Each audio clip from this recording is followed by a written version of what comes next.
So Uber, Doordash, and Lyft could see hundreds of thousands of new gig workers because of recession. This is by MarketWatch. MarketWatch is usually a paid-for press release, so probably the company's trying to get newbies excited. Regardless, even if hundreds of thousands of new gig workers join because of the recession, they will quickly find out about the bait and switch tactics, about the abuse, about the algorithms that work against them, about the upfront bullshit, about the trip radar nonsense, and all the trash people that run the company and try to take your dollar. They'll learn very quickly, and then they can decide how they outsmart the system, right? Cherry picking, etc., right? So let's dive into this article. I love it when they put like a little sound bite here. Here we go. Doordash and Lyft could see hundreds of thousands of new gig workers because of recession, analysts say. By Levi Sumagezi. January 4th, 2023, 8:04 a.m. Eastern Time. Oh, wow. Echoing what gig company executives have been saying lately, Bank of America securities analysts wrote in a note Tuesday that the companies could see an upside from a recession Pay and them, higher unemployment and they will this write year, an article for hundreds you. of thousands more gig workers. For the ride-sharing industry, bookings could see downside with less commute and travel traffic, but a recession should drive better labor supply availability, the analysts wrote. They don't expect the U.S. government to provide any more aid to gig workers, like the emergency pandemic unemployment assistance that was extended to ride-hailing drivers during the emergence of COVID-19, which, along with pandemic-related lockdowns, was a drag on supply. Bank of America economists expect the U.S. unemployment rate to rise from 3.7% to 5.3% this year, which would equal about 19 million unemployed and underemployed people, the analysts wrote. They said there's a potential of 450,000 new drivers for Uber Technologies Incorporated and Lyft Incorporated, and possibly 600,000 new couriers for Doordash Incorporated and Uber Eats. It's a weak word. There could be overlap between drivers and couriers because many gig workers do work for more than one app. Absolutely all internet companies have exposure to a recession, so investors are looking for silver linings, Justin Post, one of the Bank of America analysts, said Tuesday in an interview with MarketWatch. He added that the economy means it's very competitive for both drivers and customers. If the cost of capital goes up and more drivers become available, that could help offset risks for the companies. Related, Uber, Lyft, and Instacart drivers fear losing out if a recession fuels influx of new gig workers.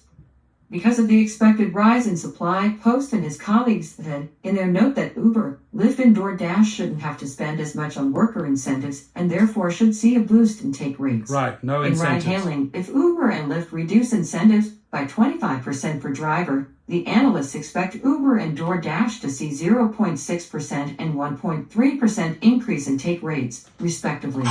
In delivery, if Doordash and Uber Eats cut incentives by 15% per courier, the analysts expect Doordash and Uber Eats take rate gains to be 0.3% and 0.2%, respectively. The analysts reiterated their buy ratings for Uber and Doordash stock. They have an underperform rating for Lyft shares. The top executives of all three companies have said recently that they expect worker supply, which had been improving since the onset of the pandemic in 2020, to continue to get better. For example, Lyft chief executive Logan Green said on the company's third-quarter earnings call in November that the company's new drivers grew at a faster rate. We expect to see more people looking for these opportunities in a recessionary environment, he said. But as more people turn to app-based gig work, it could mean bad news for workers who are already in the gig economy. They will be dealing with inflationary and recessionary pressures, along with increased competition for work, labor experts have said. Uber shares rose about 2.5% to $25.36 Tuesday, the first trading day of the year. They are down 42% over the past 52 weeks. Lyft stock rose almost 1% to $11.12 and have declined more than 75% in the past year. Doordash shares fell less than 1% to $48.36 and are down more than 66% in the past 52 weeks. There we go. Down, 70%, 60%, right? So here's the bottom line. let's cut through all the bullshit. It's a paid article.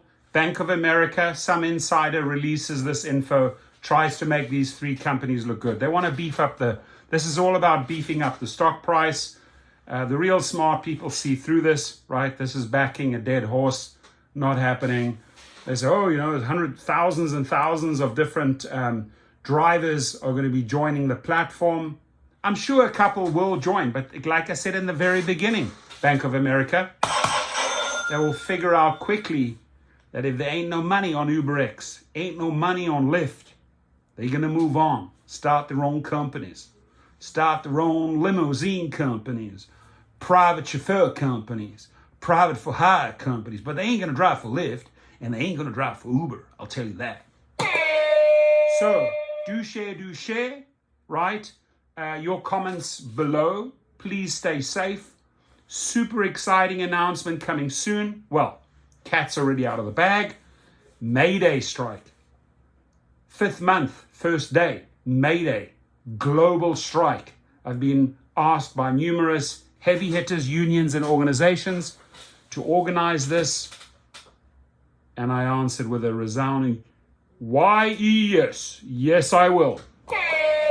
So let's shake up their foundations, right? And Bank of America, come on, man, it's a cheap trick, right? You got paid for this.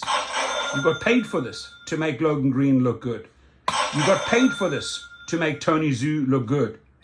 You got paid for this to make Dara Khosrowshahi look good. We see right through you.